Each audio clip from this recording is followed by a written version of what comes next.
Kemudian ketika VOC berdiri, VOC itu kan membutuhkan uang yang banyak untuk membeli komoditas dari petani dan para pekebun.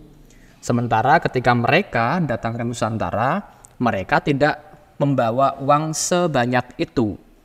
Uang yang mereka bawa itu tidak sebanyak komoditas yang bisa dibeli di sini. Maka dari itu awalnya VOC itu mendatangkan uang gulden dari Belanda atau juga riksdaler dari negara-negara yang lain, terutama dari wilayah Ceylon atau Sri Lanka. Aktivitas mendatangkan uang ini cukup membutuhkan biaya, sehingga VOC kemudian mencetak uangnya sendiri dari tembaga atau dengan campuran yang lain. Inilah yang kemudian menyebabkan VOC itu diberikan hak istimewa, yaitu hak mencetak uang. Salah satu dari hak oktroy dari VOC ya, ada mencetak uang, ada membentuk pasukan, ada membuat perjanjian dengan raja-raja, memutuskan perang, mengangkat pegawai sendiri.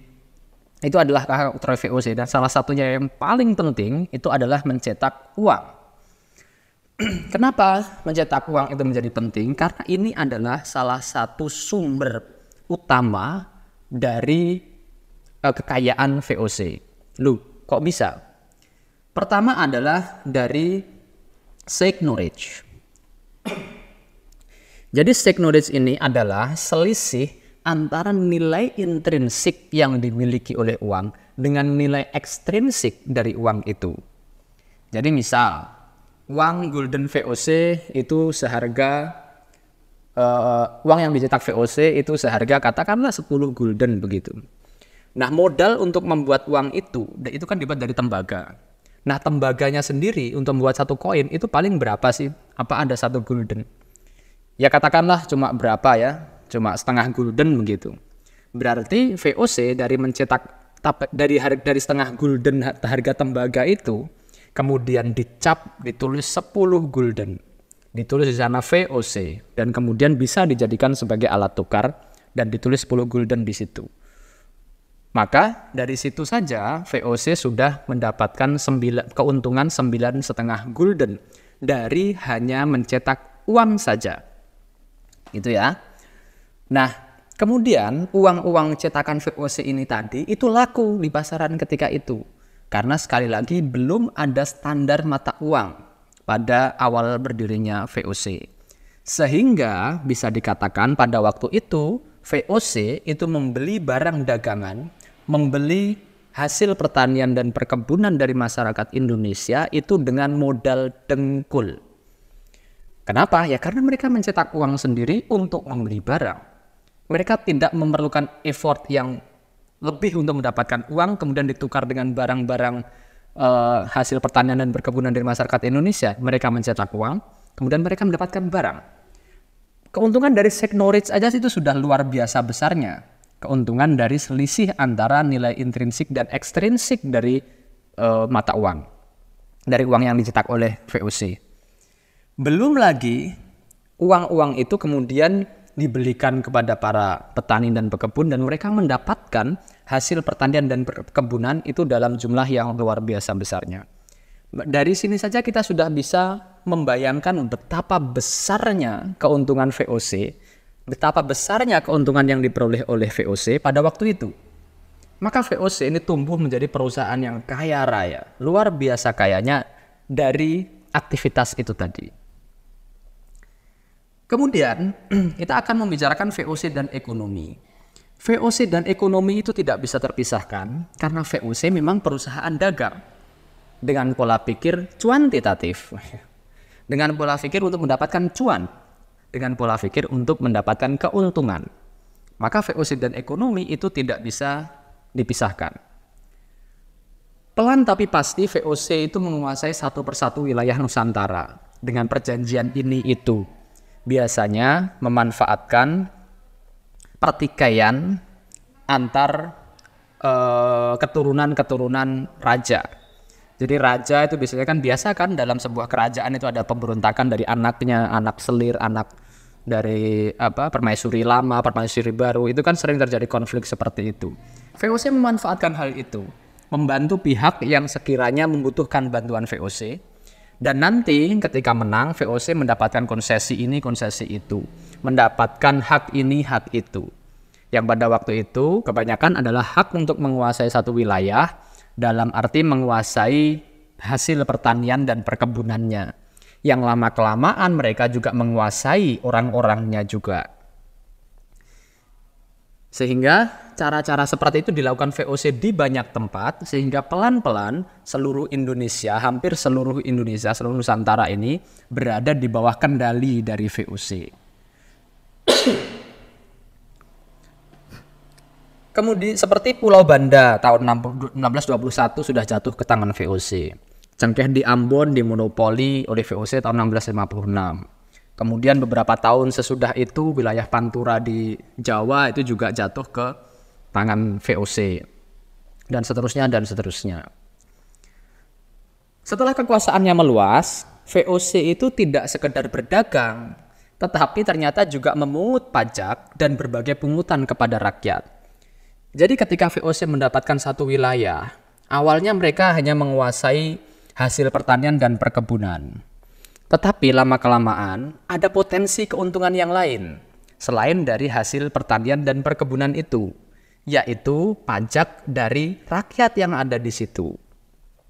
Bagaimana cara VOC mengambil pajak itu? Caranya adalah dengan meneruskan kebijakan pemerintah lokal yang sebelum dikuasai oleh VOC. Jadi sebelum dikuasai oleh VOC, wilayah itu tadi itu kan dikuasai oleh penguasa-penguasa lokal. Ya mungkin bupati, kepala desa, dan sebagainya itu. Dan ketika itu kan sudah ada pajak yang diambil oleh pemerintah lokal, oleh raja-raja setempat. Ada pajak kepala, pajak tanah, pajak perdagangan, macam-macam lah. VOC bahkan menambahkan pajak in natura, monopoli, pajak impor, dan sebagainya. Jadi, pajak-pajak yang sudah dibayarkan oleh rakyat kepada penguasa lokal, itu oleh VOC diteruskan. Hanya saja kalau dulu pajak-pajak itu masuk kepada penguasa lokal, masuk kepada kas kerajaan, maka ketika wilayah itu dikuasai oleh VOC, pajak-pajak tadi masuknya kepada VOC. Jadi VOC tidak hanya menguasai satu wilayah dari sisi ekonomi, tetapi VOC kemudian juga menguasai wilayah itu dari segi sosial dan juga politik. Dan VOC menambahkan pajak-pajak yang lain, kayak pajak in natura, ini ada beberapa komoditas ya, yang dipajaki oleh VOC, monopoli perdagangan di situ. Beberapa impor tekstil juga dipajak. Candu juga dipajak oleh VOC. Kemudian dari sini, dari aktivitas ini tadi, dari hak oktroy tadi, kemudian kegiatan yang dilakukan oleh VOC tadi, ini VOC kemudian bertransformasi menjadi kuasi negara. Kuasi negara itu artinya dia bukan negara, tetapi berperan atau bertindak seolah-olah seperti negara. Jadi VOC ini kan perusahaan dagang. Tapi kita lihat kewenangan-kewenangannya. Bisa membentuk pasukan. Bisa membuat perjanjian perdamaian atau perjanjian perang. Bisa memonopoli perdagangan. Bisa mencetak uang. Bisa mengangkat pegawai sendiri. Ini adalah wewenang-wewenang yang hanya dimiliki oleh satu negara. Tapi VOC sebagai sebuah perusahaan dagang punya wewenang itu. Sehingga VOC ini sering dikatakan sebagai negara di dalam negara. Dia menjadi kuasi negara, bukan negara, tetapi bertindak seolah-olah seperti negara. Inilah canggihnya sistem VOC ketika itu. Antara kecanggihan VOC atau kebodohan dari kita itu dua hal yang tidak terpisahkan. VOC punya cara yang cerdas dan khas, yaitu memanfaatkan birokrasi tradisional dengan model subkontrak. Jadi birokrasi tradisional yang sudah ada, misalkan ada kepala desa, kepala dusun, begitu. Kemudian ada bupati, kemudian ada pangeran-pangeran yang berkuasa di situ. Itu tidak dihapuskan oleh VOC, tetapi mereka dikontrol oleh VOC dengan metode model subkontrak. Mereka dikontrak atau mereka ada perjanjian dengan penguasa lokal itu bahwa VOC sudah dapat hak di sini dan penguasa lokal harus melakukan ini. Itulah yang dinamakan sebagai pemerintahan tidak langsung ya. VOC tidak perlu harus turun ke desa-desa mengambil hasil pertanian para petani, tidak perlu, tetapi cukup memerintahkan kepala daerah yang ada di situ, kepala birokrasi lokal yang ada di situ untuk mengambil hasil pertaniannya tadi, hasil perkebunannya tadi. Jadi, dengan model seperti itu, rakyat ini seperti tidak sadar bahwasanya mereka sedang dijajah oleh bangsa asing. Karena mereka melakukan aktivitas ya kurang lebih sama seperti biasanya. Mereka bertani ya bertani, berkebun ya berkebun, bayar pajak ya bayar pajak, sekian persen diserahkan kepada pemimpin lokal. Jadi seperti tidak ada permasalahan. Mereka seperti tidak sadar bahwa di belakang itu keuntungan-keuntungannya bukan masuk kepada kas kerajaan, tetapi diserahkan kepada VOC. VOC ini menggunakan sistem ekonomi ekstraktif. Apa sih sistem ekonomi ekstraktif itu? Sistem ekonomi ekstraktif ini adalah sistem ekonomi yang menggunakan seluruh kemampuan bisnis dan kewenangannya itu untuk menyedot keuntungan semaksimal mungkin. Tidak ada pepikiran untuk membangun sarana dan prasarana di wilayah itu, kecuali untuk kepentingan atau untuk membesarkan keuntungan. Tidak ada kepikiran untuk memberikan fasilitas pendidikan kepada masyarakat di situ. Tidak ada pikiran untuk memberikan fasilitas kesehatan untuk masyarakat di situ. Nggak ada. Jadi segala hal yang dibangun oleh VOC ini ditujukan untuk memperbesar keuntungannya semakin besar lagi. Itulah yang disebut sebagai ekonomi ekstraktif, yaitu sistem ekonomi yang menggunakan seluruh kewenangannya untuk menyedot keuntungan semaksimal mungkin. Maka bisa dibayangkan dari hasil kegiatan VOC ini betapa besarnya keuntungan yang diperoleh oleh VOC. Selanjutnya kita coba baca satu paragraf. Menjelang akhir abad ke-18 melalui diplomasi dan operasi militer, VOC berhasil menguasai bagian terbesar dari Jawa dan Maluku, serta beberapa pos dagang di Sumatera, Kalimantan, dan Sulawesi. Ini baru abad 18 ya. VOC sendiri sudah berubah dari sebuah kongsi dagang biasa menjadi semacam pemerintahan atau menjadi semacam negara. Kekuasaan ekonomi maupun politik yang di tangannya ini digunakan untuk mengeksploitasi secara maksimal sumber daya alam, dan sumber daya manusia yang ada di sana. Itulah yang disebut dengan sistem ekstraktif. Kemudian 2 abad kita bersama VOC. VOC berdiri pada 1603, kemudian bubar pada 1799.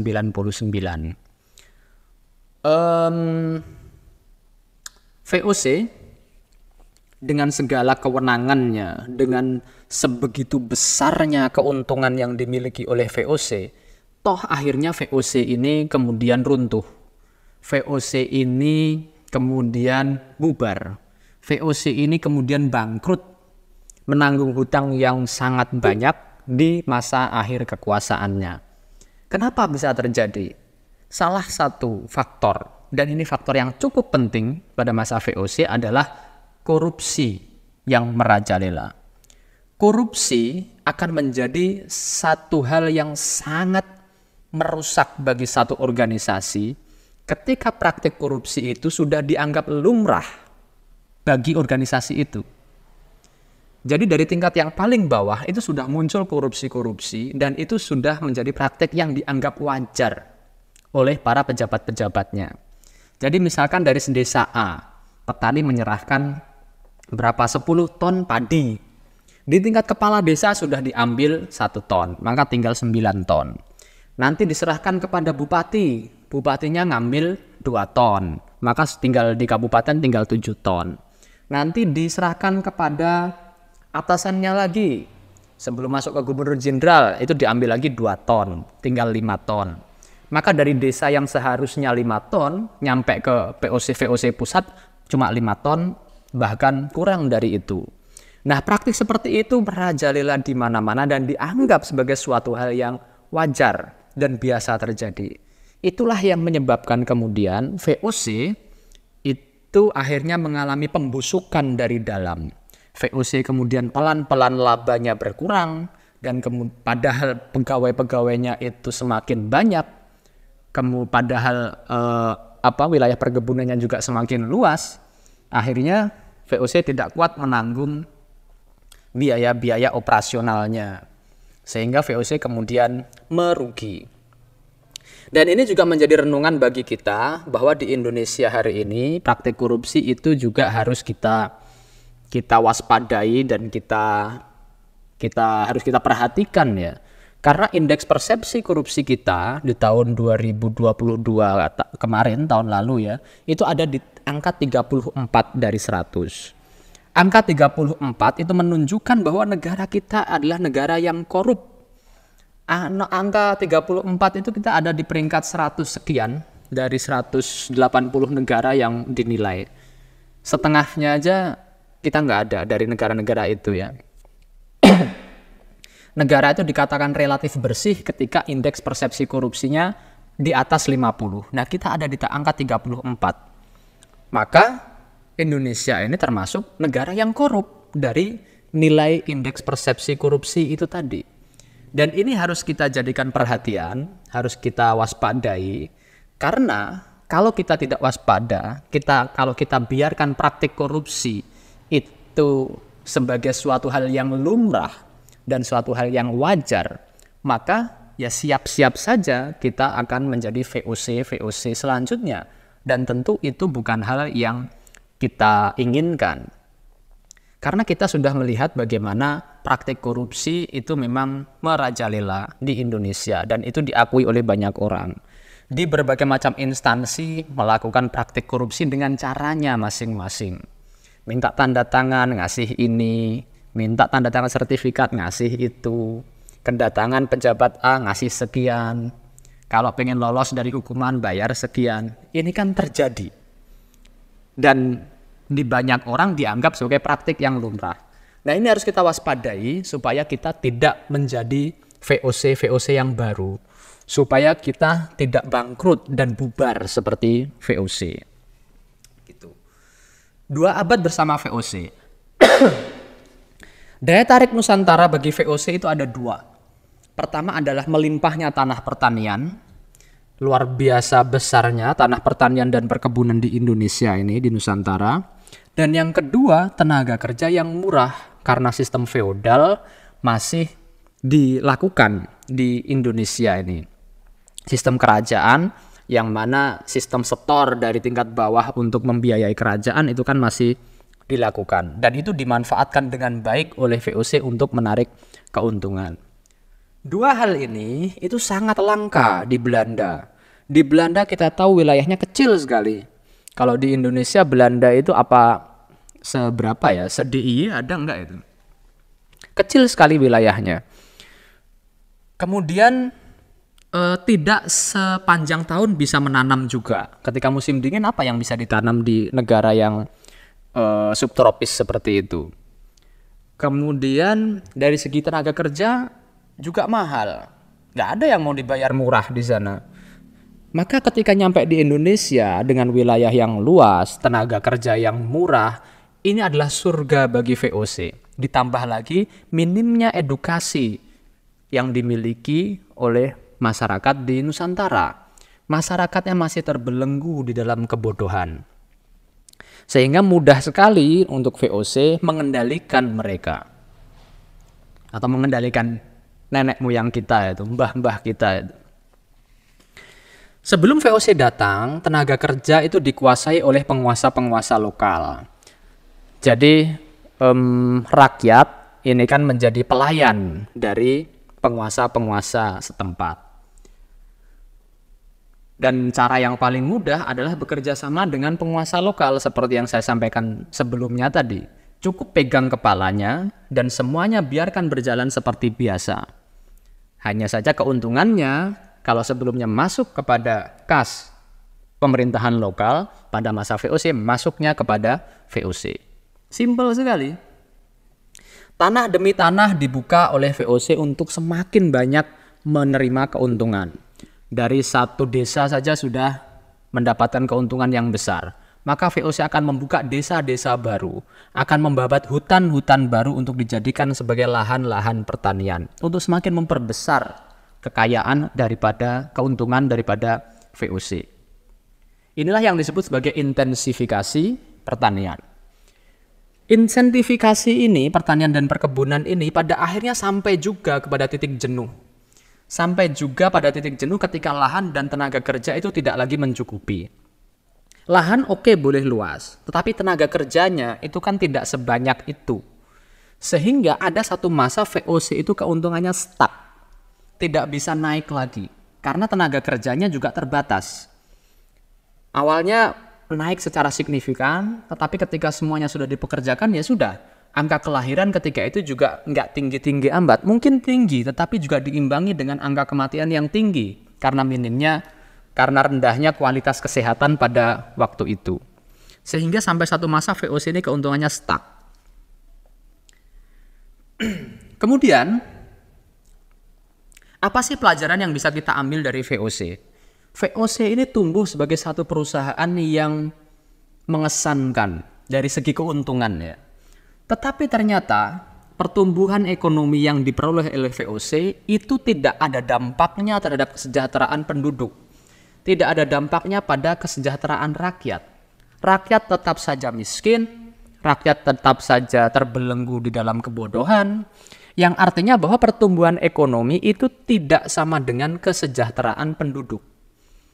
Maka kalau kita perhatikan dari satu negara, bisa dicontoh banyak negara lah, nanti silahkan dicari sendiri, atau barangkali Indonesia. Pertumbuhan ekonomi di Indonesia itu cukup baik. Kita masuk dalam negara G20, yang artinya kita termasuk 20 besar negara dengan pertumbuhan ekonomi yang ya relatif baik lah. Tetapi kenapa di Indonesia ini masih banyak masyarakat yang miskin? Kenapa masih banyak masyarakat yang putus sekolah? Kenapa masih banyak masyarakat yang bodoh? Artinya bahwa pertumbuhan ekonomi di Indonesia itu tidak merata. Hanya dikuasai oleh segelintir orang saja. Dan itu kan yang diakui juga oleh Presiden kita, Pak Jokowi. Nanti bisa dicek berita lengkapnya atau berita tepatnya. Kalau tidak salah, itu 70% kekayaan Indonesia itu dikuasai oleh 10% dari rakyat Indonesia. Artinya 30% kekayaan Indonesia sisanya itu diperebutkan oleh 90% rakyat Indonesia. Ini adalah PR bagi kita, bagaimana pemerataan ekonomi itu harus dilakukan supaya tidak ada ketimpangan sosial dan kita kaya bersama-sama.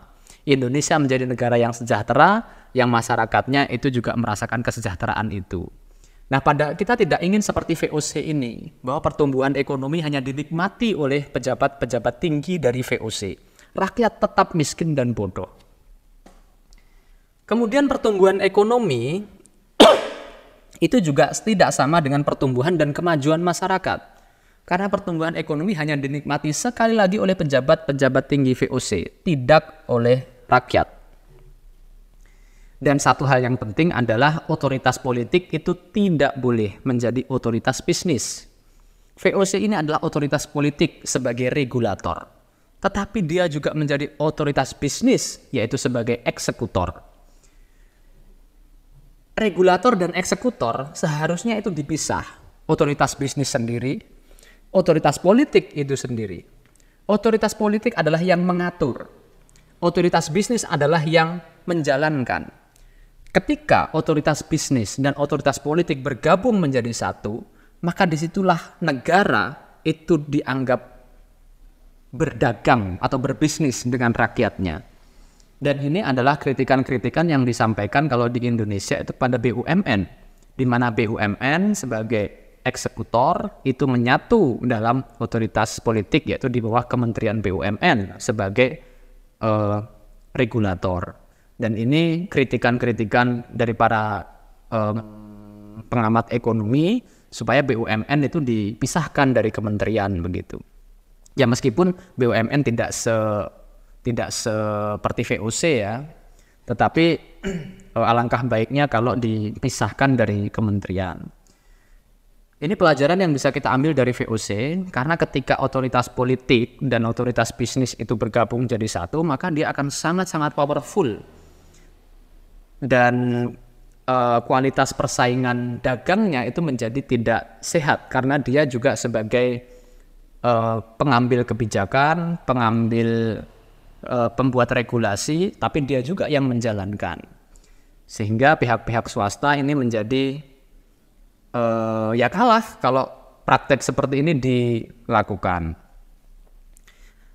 Maka nanti setelah periode VOC ini akan muncul periode politik liberal ya, 100 tahun kurang, ya enggak ada 100 tahun, 70 tahun setelah bubarnya VOC itu muncul kebijakan ekonomi pintu terbuka atau ekonomi liberal di Hindia Belanda yang memberikan kewenangan pada pihak swasta untuk menanamkan modalnya. Nanti kita bahas.